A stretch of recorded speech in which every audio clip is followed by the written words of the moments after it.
Donc pour l'évaluation des élèves, en fait, moi j'ai choisi d'évaluer pour observer les élèves, de ne pas être uniquement dans une évaluation sanction, dans une évaluation qui mesure. Pourquoi? Pour ensuite, finalement, me permettre de réguler mon activité d'enseignement en classe et permettre aussi à l'élève de mieux cibler ce qu'il ne maîtrise pas et où il va pouvoir porter ses efforts. Donc en ce sens, on est vraiment dans une philosophie de l'évaluation formative le plus souvent possible. Donc pour cela, j'ai mis en place différents moyens. Le premier, c'est un référentiel de compétences, c'est un travail par compétences tout au long de l'année.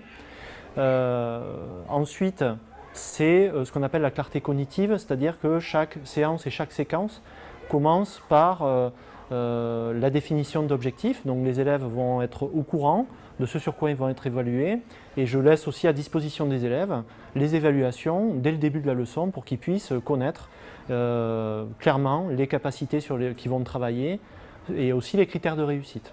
Donc c'est pour qu'ils puissent s'en saisir. Donc on est vraiment dans une évaluation explicite. Et tout ça pour aboutir finalement le plus régulièrement possible à une évaluation en classe dans le cadre du travail, des activités et aussi à une évaluation par les élèves, l'auto-évaluation que j'essaie de pratiquer de plus en plus. En cours. Ouais. Lecture. Ouais. Moi j'aurais bien qu'il après niveau 3. On n'a pas trop expliqué les vocabulaires. Et de la consigne, je sais poser des questions pour tenter d'interpréter et orienter mes recherches. À partir des éléments décrits et de la façon, je sais poser des questions. L'évaluation, moi je suis partie comme quelques-uns de mes collègues ici, on est parti sur l'évaluation par compétences depuis 3-4 ans.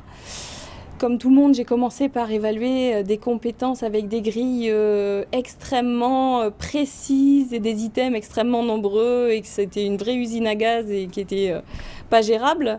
Mais comme beaucoup, je pense que cette étape était nécessaire pour la suite. Maintenant, j'en suis arrivée à seulement 6 items. Il s'est avéré, donc une fois que mes items ont été fixés, j'étais satisfaite de mon travail. Pour moi, ça avait beaucoup de sens. Par contre, je me suis aperçue que pour les élèves, ça n'avait pas énormément de sens parce que tout ça s'était regroupé sur un logiciel qui s'appelle Sacoche. Et moi, mon expérience avec ça, c'est que très peu d'élèves vont, même s'ils en ont les codes, vont sur le site. Très peu d'élèves suivent réellement leurs items au fur et à mesure pour voir, et encore moins de parents. Donc je trouvais que le suivi par l'élève et par la famille était pas bon du tout. Donc j'ai souhaité absolument créer une grille que j'ai appelée une grille d'évaluation des suivis en SVT. Donc là, il y a les 6 items évalués et puis activité par activité, donc ils doivent remplir la grille pour savoir s'ils ont eu un travail donc de qualité très satisfaisante, insuffisante ou très insuffisante. Et l'idée, c'est qu'en ayant comme ça une succession d'évaluations, ils peuvent se rendre compte s'il y a des items sur lesquels ils ont des difficultés, d'autres sur lesquels tout se passe bien. Tous les travaux vont être évalués. Soit une évaluation courte de formation, je vais circuler entre les îlots et puis apporter des précisions. Ils vont devoir, donc je donne mon avis en quelque sorte, j'évalue et ils vont apporter des précisions. L'évaluation se fait aussi avec les questionnaires en ligne qu'ils ont fait, même si c'est totalement informel, ça va me permettre d'avoir un regard sur leur travail en amont de la classe pour ensuite pouvoir agir de manière plus efficace. Les activités, une fois achevées, sont déposées et je vais les évaluer. Parfois, nous allons les co-évaluer ensemble. On va pouvoir montrer les travaux, on va pouvoir même définir les critères d'évaluation ensemble et s'évaluer mutuellement. L'évaluation se fait aussi après la classe. Ils ont des petits quiz en ligne totalement anonymes qu'ils peuvent réaliser pour se positionner. Donc on est vraiment dans l'auto-évaluation. Et puis de manière plus classique, on a une évaluation de fin de chapitre, de fin de séquence, voire de fin de partie qui va regrouper plusieurs chapitres.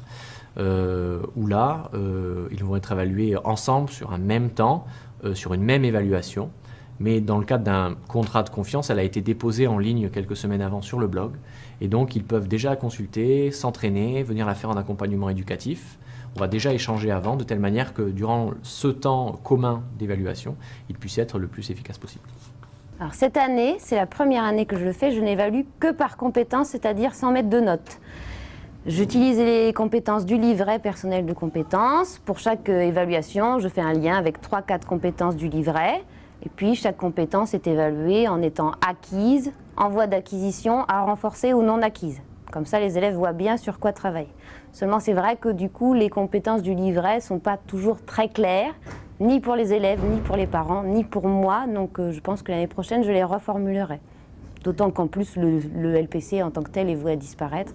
C'est un peu difficile d'évaluer par compétences quand on est tout seul, parce que cette année, je suis vraiment la seule de chaque équipe à le faire. Et je vois bien qu'il y a des élèves où, du coup, je pense à moins de portée que si toute l'équipe le faisait en entier. Et puis, il y a des élèves à qui ça ne plaît pas, quoi. Alors, au moment de la remise des bulletins, je donne un papier qui fait la synthèse des évaluations par compétences du trimestre. Et donc, les parents que j'ai vus en réunion parents-professeurs, j'ai pu leur expliquer. Et ceux que j'ai vus n'ont pas, pour la plupart, émis de... Comment dire, je ne trouve pas le mot. N'étaient pas contre en soi. Après, il y a un certain qui demande, mais malgré tout, mon enfant, il se situe où? Surtout par rapport aux autres. Et ce que j'essaye de leur faire comprendre, c'est plutôt que l'important, c'est qu'il se situe par rapport à lui-même, et non plus par rapport aux autres. L'éval qu'ils vont avoir dans quelques semaines, eh bien, ils l'ont dès le départ. Ils peuvent s'y préparer, ils peuvent s'entraîner, et surtout, elle rappelle à l'élève que l'évaluation n'est pas un piège, c'est vraiment un élément de progrès. Et donc, il va pouvoir la faire plusieurs fois. On aura des temps d'évaluation dans la séquence.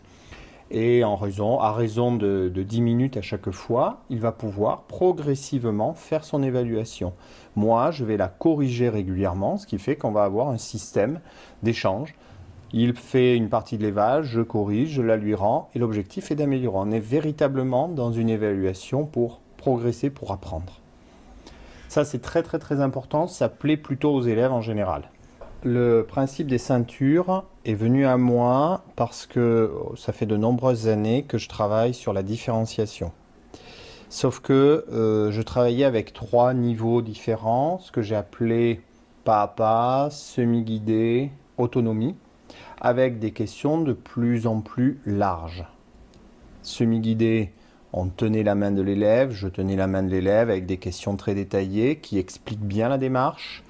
Et en autonomie, on avait une question large. C'était pas totalement satisfaisant et cette année, j'ai décidé d'expérimenter, notamment en 4e, le principe des ceintures de compétences. C'est-à-dire que pour chacune des compétences, on a mis en évidence des degrés d'acquisition en quelque sorte, des niveaux d'acquisition. Par exemple, pour décrire là, donc décrire c'est dire ce que je vois en termes simples. Observer puis exprimer ce que j'ai observé le plus clairement possible en organisant la réponse. En ceinture blanche, je sais observer, c'est-à-dire se dire ce que je vois de manière simple, etc. En ceinture jaune, on va aller un petit peu plus loin. Je sais organiser une description en allant du plus général au plus particulier. En ceinture orange, je sais trouver des différences et des ressemblances sur 2 paysages, par exemple. Donc, vous voyez, depuis le début, on a une réelle progressivité. Ensuite, en ceinture verte, je sais utiliser un vocabulaire précis. Je sais placer l'œuvre dans son contexte historique, ça c'est très important. Puis, on va essayer ensuite, en ceinture marron, d'expliquer, de proposer des hypothèses d'explication. Et enfin, pour les ceintures les plus avancées, ce sera de passer du visible, ce qui est ce que l'élève a sous le museau, à l'invisible, l'interprétation. Et enfin, le but final est d'arriver à, de manière totalement autonome, rédiger un paragraphe qui présenterait, qui décrirait un document ou un paysage, etc. En apportant des hypothèses, des explications sur ce paysage, par exemple.